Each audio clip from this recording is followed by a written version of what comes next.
How to fix DeepSeek AI app not working. Hi everyone, I'm here to assist you today. Without any delay, let's jump right in.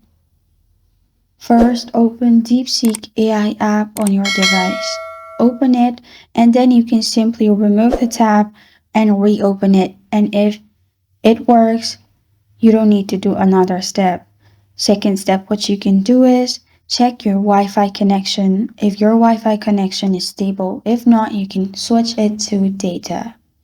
Another thing what you can do is open settings, and in settings click on apps and notifications. After you click on apps and notifications, here click on DeepSeek. After you click on DeepSeek, click on storage and cache. In storage and cache, click on clear cache. After you've cleared the cache, you can simply go back from here.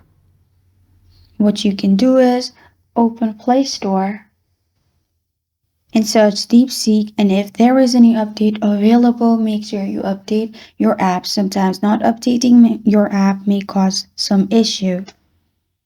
Another thing, if you've done everything, is simply restart your device. After you restart your device, you can open your DeepSeek AI app, log into your account again, and try it. This is how to fix DeepSeek AI app not working. Thank you for joining me today. If this video helps you out, please leave a like and subscribe for more. If you have a question or want to suggest a topic, comment below. Thank you for watching.